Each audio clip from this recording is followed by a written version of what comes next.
Meus irmãos, a paz do Senhor Jesus. Abra sua Bíblia comigo, por favor.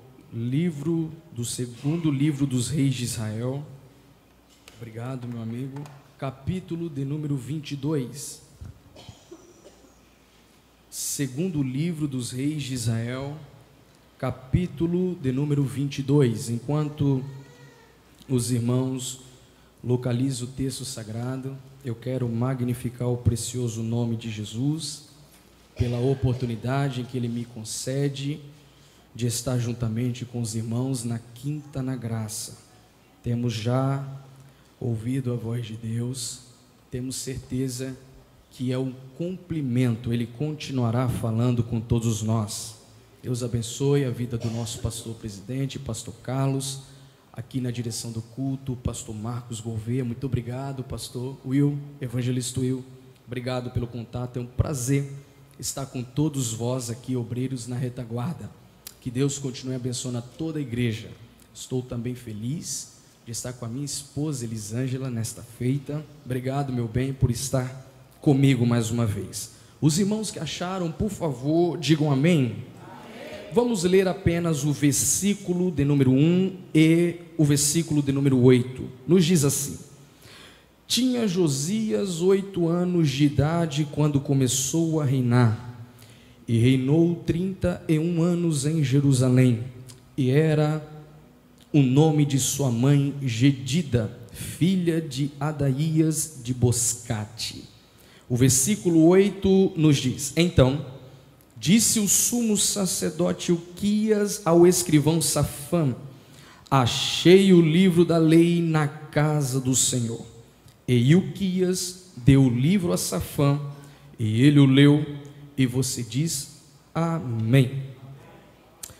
Meus queridos e amados irmãos, eu pedi uma palavra ao Senhor Deus para nós nesta quinta-feira, e o Senhor Deus me fez saltar os olhos este texto, que acredito que é um texto muito conhecido de toda a igreja. Aqui o personagem principal desta narrativa é Josias, e Josias significa aquele que Deus cura, uma verdadeira alusão ao que Deus iria fazer por intermédio da sua vida, curar um povo ao qual estava enfermo, afundado em apostasia e também pecaminosidade. Porém, eu quero lhes falar nesta noite, ainda que de maneira rápida, e você vai perceber que eu não vou tomar muito tempo, será muito rápida a minha fala, sobre o seguinte tema: restaurando as bases. Só que para nós entendermos um pouco dessa história e da temática ao qual o Senhor Deus ministrara ao meu coração, é necessário, ainda que de maneira rápida, fazermos aqui algumas pontuações e, por que não dizer, recapitularmos um pouco na história. A Bíblia nos mostra que quando o rei Salomão, ele morreu, a nação se dividiu em duas partes: o reino do norte, com capital Samaria, e o reino do sul, Judá e Jerusalém.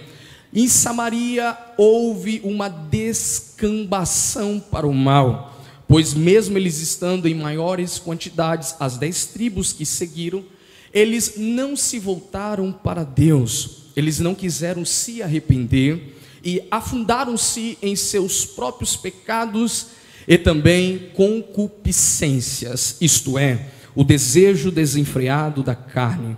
Quando o Senhor Deus, lá no Monte Sinai, em Êxodo capítulo 20, o versículo de número 3, já conhecendo a vida do seu povo, deu-lhes uma ordenança: não terão outros deuses além de mim. Este primeiro mandamento do Senhor Deus é proposital, pois o Senhor sabia da oscilação do seu povo eleito, isto é, a nação de Israel. Todavia, quando nós observamos a história para o reino do norte, com capital Samaria, em 722 a.C., quando uma nação por nome de Assíria se levantou contra eles, os levando cativo, a história bíblica nos aponta que eles nunca mais voltaram, e lá não se levantou nenhum rei piedoso, isto é, nenhum rei que se voltou voltasse a Deus em arrependimento, em contrição e também adoração. Por esta razão, o povo, seguindo os passos de seus líderes, também se afundaram em suas práticas pecaminosas. Porém, quando nós olhamos a outra nação, o Reino do Sul, Judá e Jerusalém, a Bíblia nos aponta que eles viveram uma tremenda oscilação.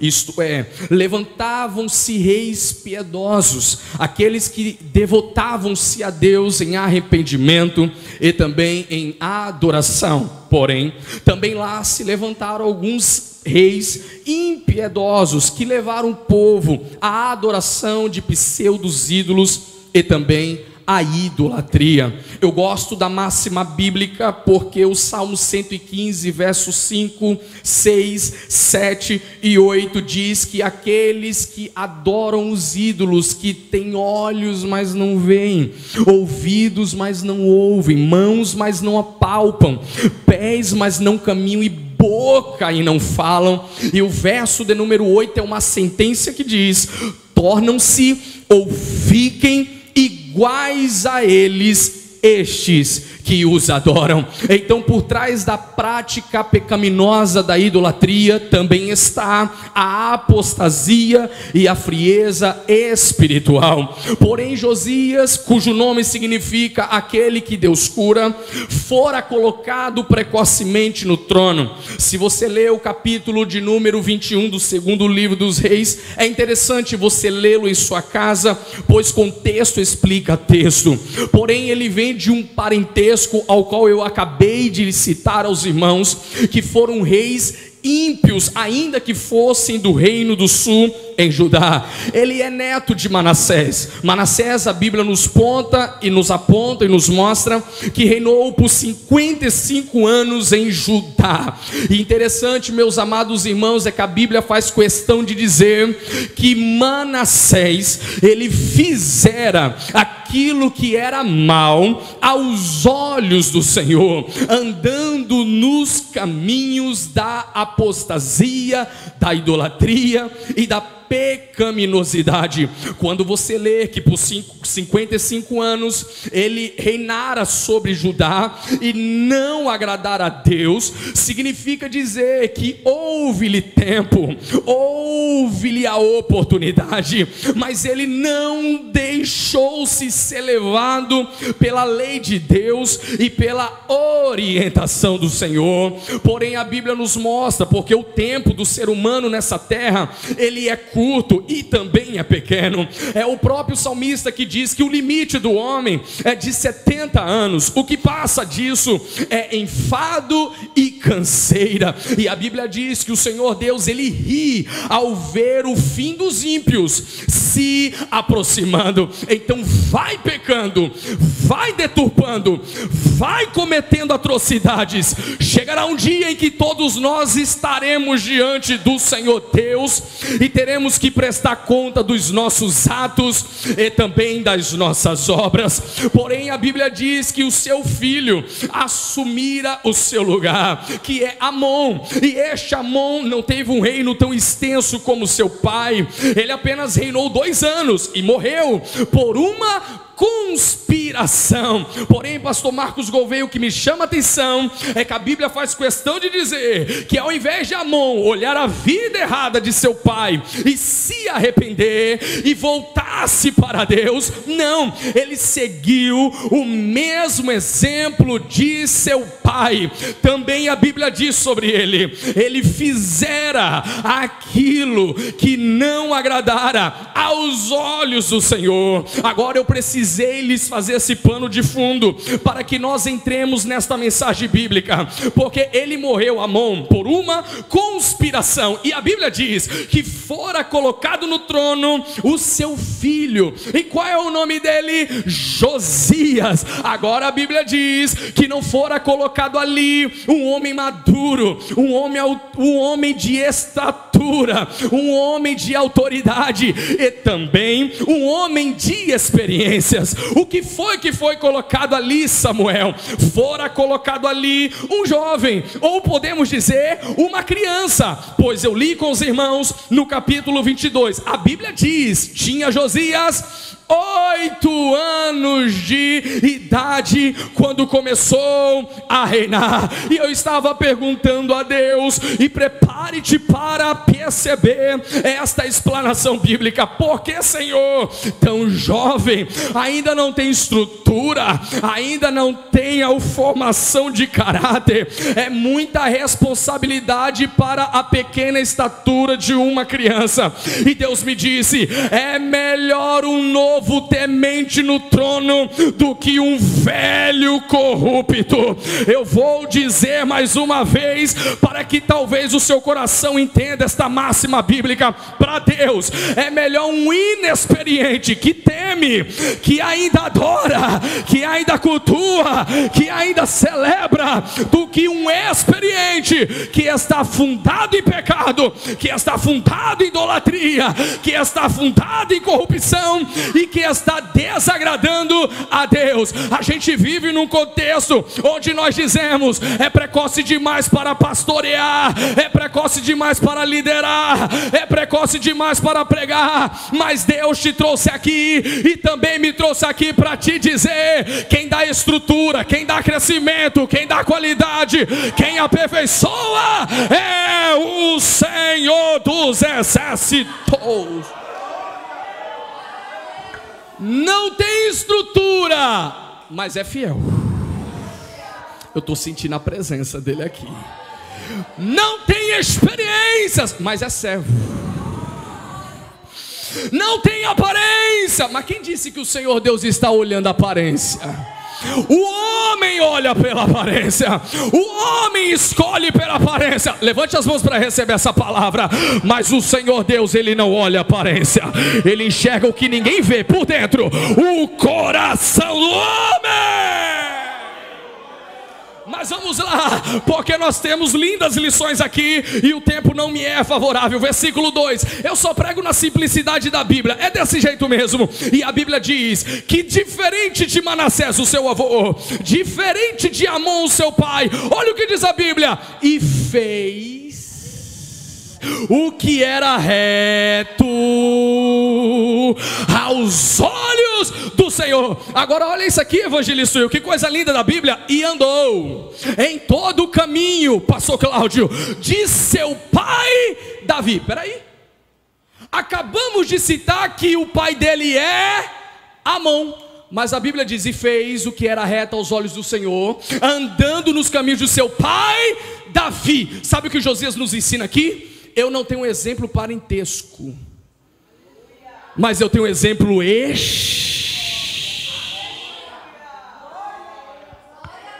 Não, é só para os crentes bíblicos, né? Já que você veio, irmão, adora mesmo. É palavra de Deus. Eu vou dizer mais uma vez, Josias está nos ensinando. Exemplo de avô não tive, exemplo de pai não tive, mas exemplo espiritual. E o meu amigo pregador que me antecedeu citou sobre ele adoração. Por mais que eu não tenha exemplo dentro de casa, eu tenho exemplo na igreja. Porque é aqui que ainda tem homem e mulher de Deus que ora, que adora, que chora, que jejua, que serve, que ama a doutrina, que ama a escola bíblica, que ama a obra missionária. E Deus te trouxe aqui, é rápido assim mesmo a aplicação. Pare de dar desculpa. Ah, minha mãe não serve, o meu pai não serve, não me ajudou, não foi exemplo. Deus está dizendo, olha ao teu redor, tem exemplos espirituais, não é de sangue, mas é da mesma essência.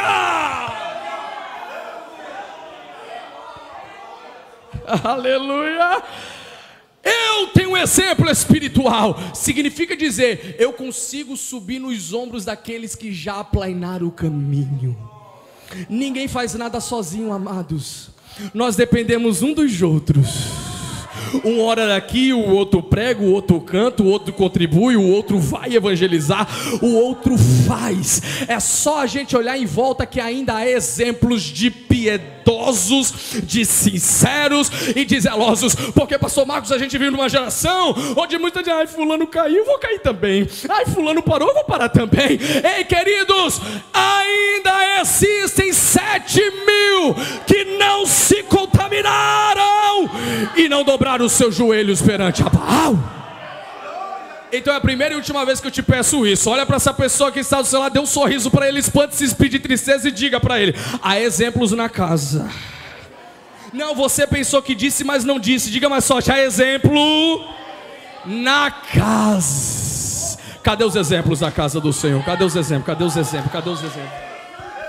Mas vamos lá, porque eu lhes disse que eu vou pregar sobre o tema restaurando as bases. Qual a primeira base que Josias restaurou? Número 1, começou a buscar a Deus. Porque a Bíblia diz no segundo livro das Crônicas, versículo 34, verso 3: porque no 8º ano de seu reinado, sendo ainda moço, não estava velho ainda não, 16 anos, tá? Começou a buscar o Deus de Davi, seu pai. No 10º ano começou a purificar a Judá e a Jerusalém, dos altos dos bosques e das imagens de escultura e de fundição.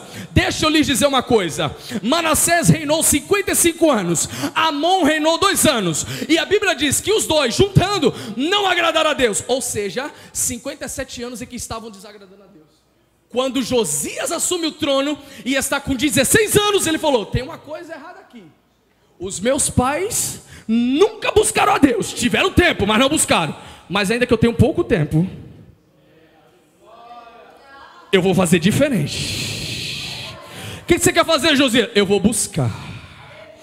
Porque foi dito aqui: não tem como reinar sem a presença. Samuel Ângelo, não entendi, vai entender agora. Quer pregar? Quero. Não tem como pregar sem a presença. Quer cantar? Quero. Não tem como cantar sem a presença. Quer liderar? Quero. Não tem como liderar sem a presença. Lá fora é as tuas habilidades, aqui dentro é dependência. Josias está dizendo: 57 anos em que deturparam o culto, acabaram com os sacrifícios, tiveram os bosques plantados a deuses estranhos. Agora eu vou começar diferente, porque Josias entendia um princípio: quer ser bem sucedido na vida, tira aquilo que desagrada a Deus e começa a chamar a presença. Oh, meus irmãos, é simples mesmo hoje aqui. Eu preciso lhe dizer: é tempo de buscar o Senhor.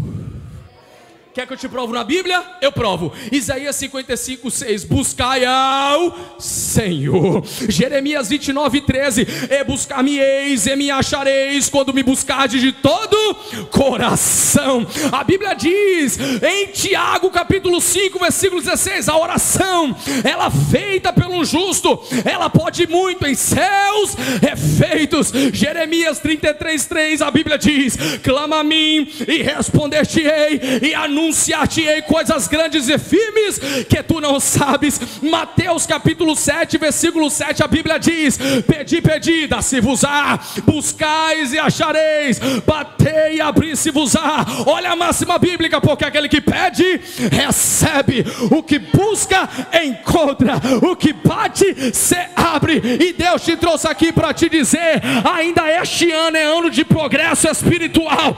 Começa a pedir, começa a insistir, que Ele vai te atender. Busquemos ao Senhor. É tempo de nos envolvermos mais com a oração. É tempo de nos envolvermos mais com a palavra. É tempo de nos devotarmos mais. Ei, eu estou te dizendo com verdade: pare de perder tempo. É tempo de restaurar a base. Que base? Eu vou buscar a Deus como nunca eu fizera na minha vida. Eu vou fazer a oração de Jeremias e Lamentações. Ó Senhor, faz de novo, traz avivamento de novo. Avivamento não é pulo não, gente. Avivamento não é emoção não, gente, que começa e acaba. Avivamento é chama hoje, é chama amanhã, é chama até a volta de Jesus. Em segundo lugar, a base que Josias restaurou. Eu só vou falar de 4. Zelo pelas coisas de Deus. Porque a Bíblia diz do versículo 3 ao 5 que ele orientou para que se reparassem as brechas do templo. Sabe o que Josias nos ensina? O meu avô bagunçou o templo, o meu pai fez a mesma coisa. Mas se nós queremos a presença, a gente precisa ter zelo pelo sagrado. Vou repetir mais uma vez isso aqui: zelo pelo sagrado. Deixa eu te dizer, Deus não precisa de defensores, Ele precisa de testemunhas. Você tem identidade, crente, e essa identidade é além, a gente é parecido com Cristo. Se somos parecidos com Cristo, nós temos que ter zelo pelas coisas de Deus. Eu gosto da oração dominical ou oração do Pai Nosso, porque tem uma parte lá que diz assim: santificado, não é o vosso não, tá? Pare com essa oração errada, lê a Bíblia. Santificado seja o teu nome. Aí a pergunta é: pastor, mas Deus é santo? É. Como é que santifica mais o nome dele? É a oração de Jesus. Mas sabe como é que a gente santifica mais o nome de Deus? Não é que vai fazê-lo mais santo, porque isto é em essência, é através da minha vida lá fora, que através da minha vida lá fora, o nome dele será honrado, será adorado, será santificado. Porque tem gente que aqui dentro tem identidade de crente, lá fora é de mundano. Aqui dá glória a Deus, lá fora fala palavrão. Aqui tem coração de anjo, lá de demônio. Aqui pula e sapateia, lá fora é agente 007. As pessoas até se espantam quando descobrem que tu é crente. Mas Josias nos ensina: reparemos a brecha.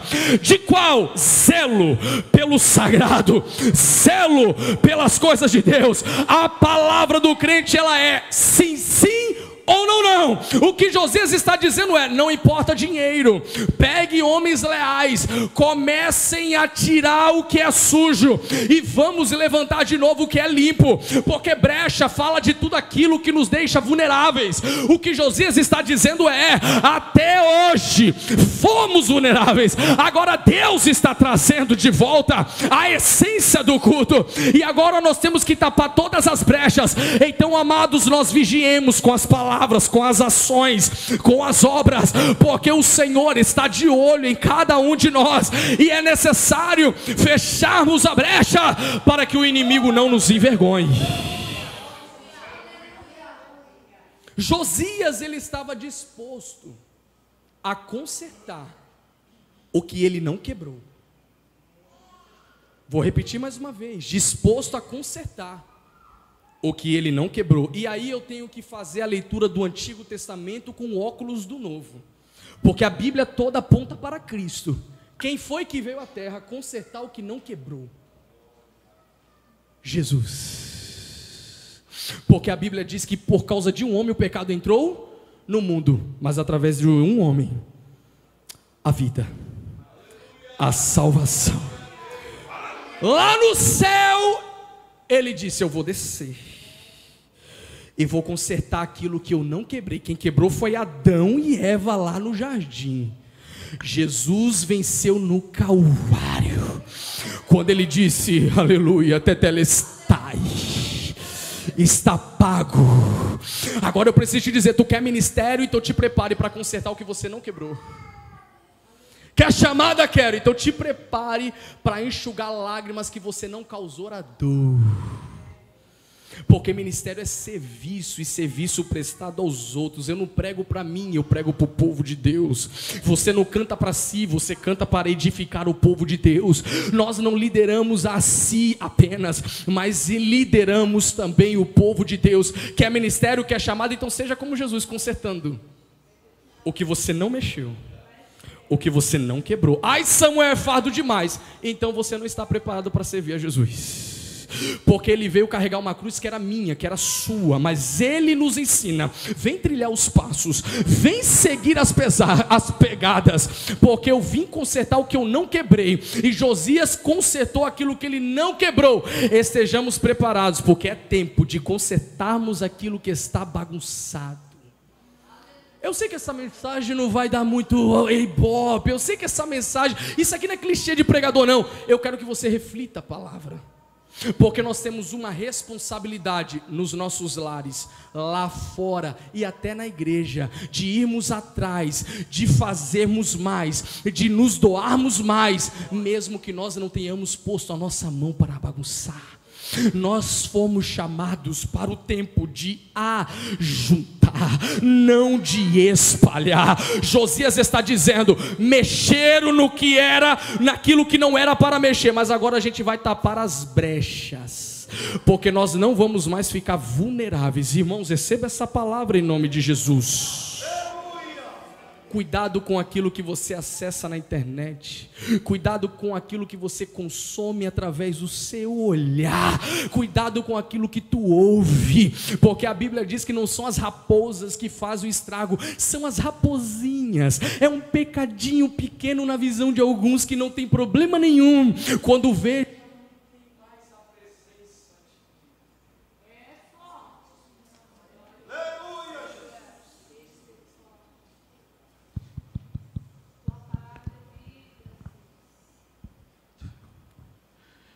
Precisamos tapar as brechas. Em terceiro lugar, no meio dos escombros, encontraram, porque a gente só consegue encontrar no meio da bagunça aquilo que estamos arrumando. Entenda isso.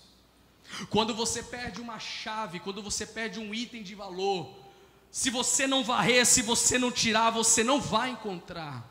Interessante é que naquele concerto, pastor Marcos, naqueles escombros, o que foi achado? O que nunca deveria ter sido perdido: a lei de Deus, a palavra. E nós estamos vivendo num tempo, em uma geração que perdeu a palavra. Prega tudo, menos a palavra. Canta tudo, menos a palavra. Fala de tudo, menos da palavra. A Bíblia diz que o sacerdote Ilquias e o escrivão Safã chegaram ao teu rei e falaram: achamos. O que? O que nunca deveria ter sido perdido.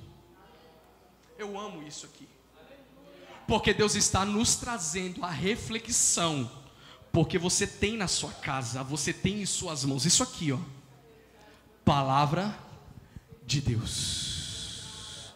Talvez você não precise encontrar porque ela está fácil, mas você precisa abri-la, lê-la, meditá-la e o melhor, praticá-la.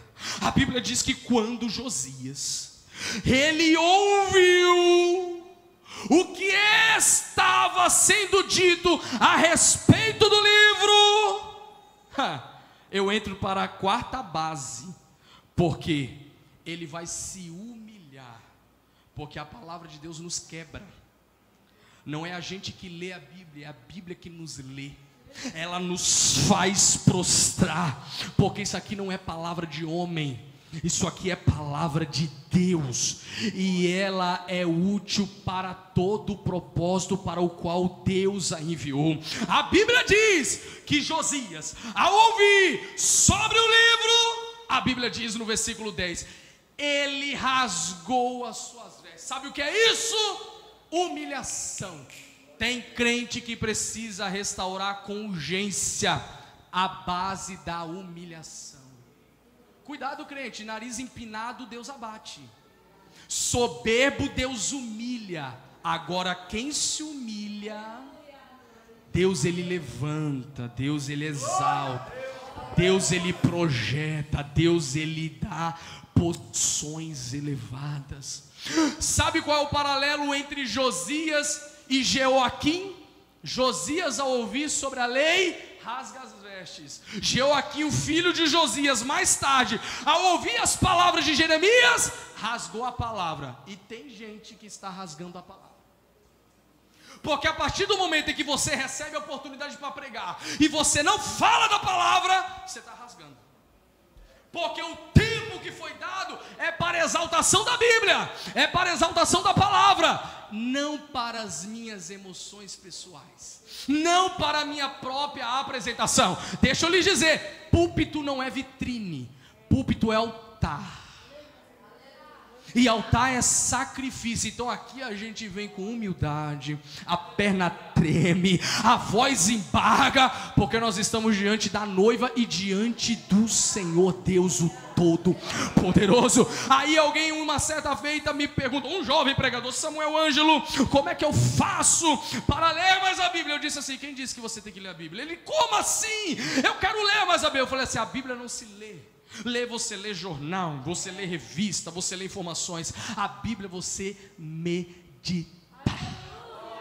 E ele, como é isso? Como é isso? Eu falei assim, Bíblia não se lê rapidamente, Bíblia se gasta tempo ruminando. A ideia de um boi mascando aquela grama verdejante, vai remoendo, vai remoendo, vai remoendo, vai remoendo, até aquilo virar propósito em seu coração. O salmista no Salmo de número 1 diz, bem-aventurado é o varão que não anda segundo o conselho dos ímpios, nem se detém no caminho dos pecadores, nem se assenta na roda dos escarnecedores. Verso 2, antes, vírgula, tem o seu prazer na lei do Senhor, e na sua lei medita de dia e de noite. Pois será como árvore plantada junto a ribeiros de águas, ao qual dá o seu fruto na estação própria, cujas folhas não secam e cai. Aí o salmista Davi no Salmo 119 disse, eu escondi a melhor coisa, a palavra, no melhor lugar, coração, para o melhor propósito, para eu não pecar contra ti. Levante as mãos que eu encerro a minha participação agora. Deus te trouxe aqui para te dizer, renova a base da busca a Deus, renova a base da tampação de brechas, renova a base da Bíblia na sua vida, e renova a base da humilhação, e você vai experimentar o vigor espiritual e a frutificação. Não há fórmula mágica, é palavra de Deus, e se é, abra sua boca agora e diga algo para Ele, porque Ele merece. Fica de pé comigo em nome de Jesus. Pegue na mão de alguém que está do seu lado. Eu quero orar pela sua vida. Eu sinto Deus nessa casa, e Deus está nos dizendo, a mudança haverá a partir do momento em que você se devotar a buscar a Deus. Pai, eu te peço pelo teu povo, que aqui está reunido, ouvindo a tua palavra, Senhor. Ajuda-nos, ó Deus. Renova a fé, renova o vigor, renova a saúde espiritual do teu povo, ó Pai. Ajude-nos a frutificarmos e prosperarmos na tua presença. Enche-nos com teu doce, meigo e poderoso Espírito. Empodera a vida dos meus irmãos, lhes dando graça em tudo, para que o teu nome seja glorificado hoje, sempre e continuamente, em nome de Jesus. Quem pode, por favor, abrace um ou dois e diga, restaure as bases da sua vida, em nome de Jesus. Pastor Marcos, muito obrigado, meu amado, em nome de Jesus.